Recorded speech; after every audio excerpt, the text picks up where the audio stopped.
Hello there and welcome to Value Chain TV News Updates. I am Kabir Lawal with the news. And on the Value Chain TV News Update, we start with energy, where the independent oil producers, under the aegis of Independent Petroleum Producers Group (IPPG), have urged Nigerian Upstream Petroleum Regulatory Commission (NUPRC) not to compel them to sell crude oil to Dangote Refinery and other indigenous refiners.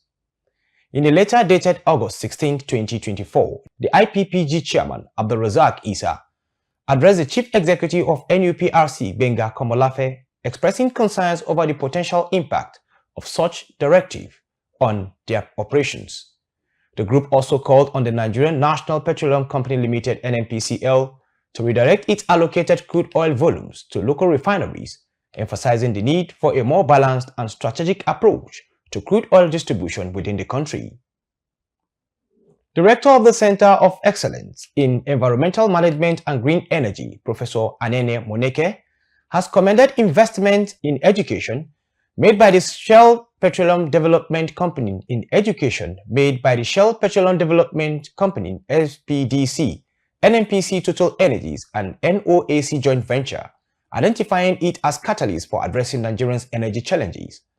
Moneke, who is also an holder of NNPC and SPDC JV Professional Chair in Environmental Management and Control at the University of Nigeria, made the observation during a visit to SPDC's headquarters in Port Harcourt.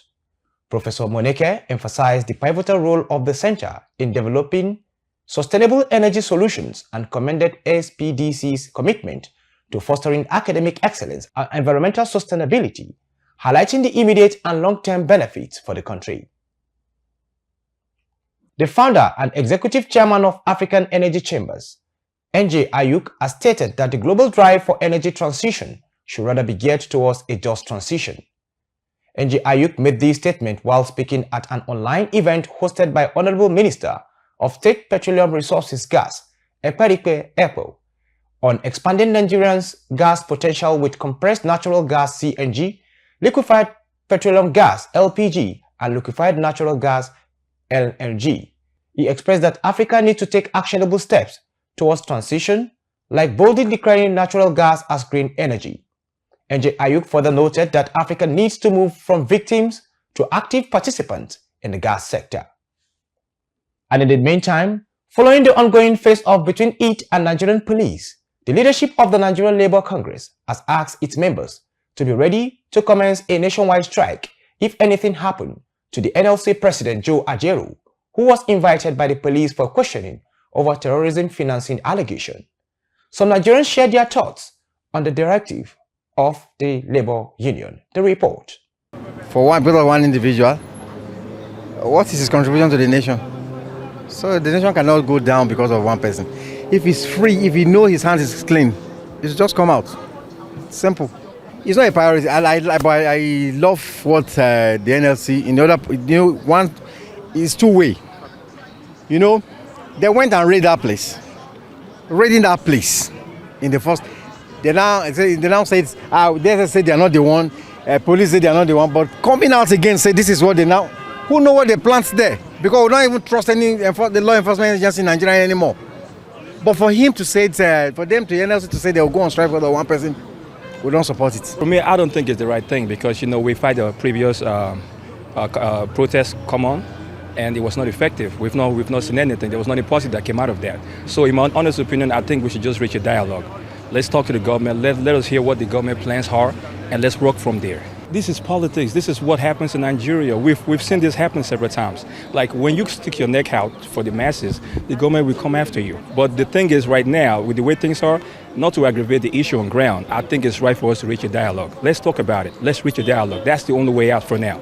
Well, actually, I listened to the news on my way back from work yesterday over the radio, and I heard that, his compatriots actually gave that remark that if he was being held hostage, that they were going to go on a strike. So for me, it's actually, I think it's the right way to go, because right now in Nigeria, it seems like we don't have our freedom anymore. We can't really express ourselves, and because he actually doesn't seem like he doesn't seem like he's on the side of the government. You know, it feels like the government's trying to like put him, you know, under some kind of limitation. I don't know. Yeah, something like that. So I feel it's a good way, you know, to just show support to their leader that, oh, we are with you, you know, and just to protect his interests as well, because he's actually trying to fight for the interests of Nigerians. Bureau de Change BDC operators have identified lack of consistency in dollar allocation by the Central Bank of Nigeria CBN to operators as a factor hindering the stabilization of Naira in the international market. Chad Moses completes the report. While expressing other issues, BDC operators explained the lack of continuity or frequency of the exercise gives rise to a loss of confidence in the forex market by customers, thereby putting pressure on the parallel market.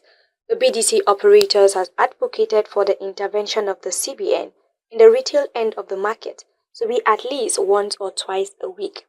However, CBN on July 18, 2024 had approved the sales of $20,000 to Bureau de Change operators at 1,450 Naira to $1 as part of efforts to address forex scarcity, especially at the retail end of the market, and strengthen the Naira. For Value Chain TV, Chad Moses reporting. At least 43 people have died from suspected food poisoning in Sokoto, Kano, Kogi, Anambra, Nasarawa and Kwara states. In Shagari local government area of Sokoto state, 5 out of 7 members of a family died after allegedly consuming a soup prepared with a local fertilizer popularly known as Gishirin Lele. Confirming the incident, the State Commissioner for Health, Asabe Balarabe, said the tragedy occurred in Kaurawanka village when the victim consumed the soup prepared with the substance, mistaking it for seasoning. Some Nigerians who spoke to Valuchen TV reacted to this development. The report. To me, we ourselves, the citizens, we should be able to know what we eat in the first place, so that we do not, on our own, harm ourselves. But I think that governments on their own part, of course, we all are government, but those that are at the helm of affairs, they should be able to see that the citizen who they are governing, eats what is necessary, so that especially nowadays that there are a lot of GMO foods and so much chemicalized. So I am thinking that government should, see how they curtail such GMO production foods, so that when their citizens eat, they will be sure that they are eating what will actually nurture their body and not what will harm them, going forward. So for us, the citizen, we ourselves, we should be able to look inward, even if we have to eat leaves, some leaves, you understand the way you put it, leaves. We should be able to eat natural, organic, leaves, especially the ones planted within our environment that we ourselves know how we take care of them.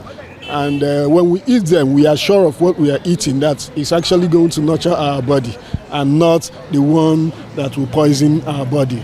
First of all, I will start with saying someone who is educated won't do such.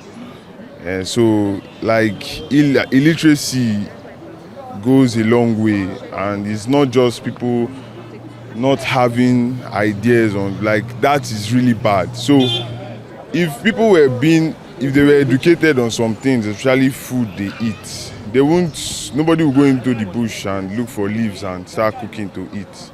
So that's one. And I don't know, but I don't think the problem of the countries have anything to do with people going into the bush to eat leaves. Because, you can stand in the road and beg if you want to.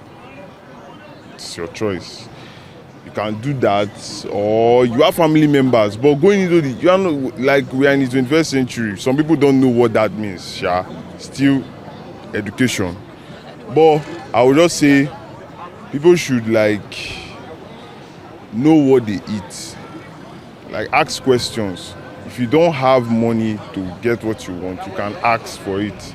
And there are people that will help out than you going into the bush and blaming it on the economy.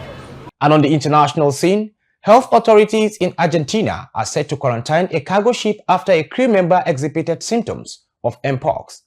The country health ministry confirmed that the inspection will be conducted by Border Health Service, which has already been in contact with the vessel's crew. The cargo ship is currently anchored in a river near San Lorenzo, according to marine traffic, after departing from Santos, Brazil. Medical personnel will board the ship to assess whether the crew member's symptoms align with Mpox. If confirmed, samples will be taken for further analysis. The ship will remain in the harbor and the entire crew will be quarantined until the test results are obtained.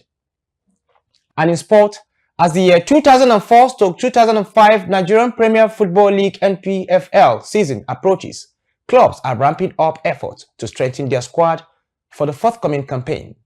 Former champions Enyimba International have been active in the transfer market, making strategic signing to bolster their lineup. Their latest addition is 27-year-old Wasiu Jimo, who joins from Zambia side Forest Rangers. That concludes the Value Chain TV News Update. I am Kabir Lawal. Thanks for watching.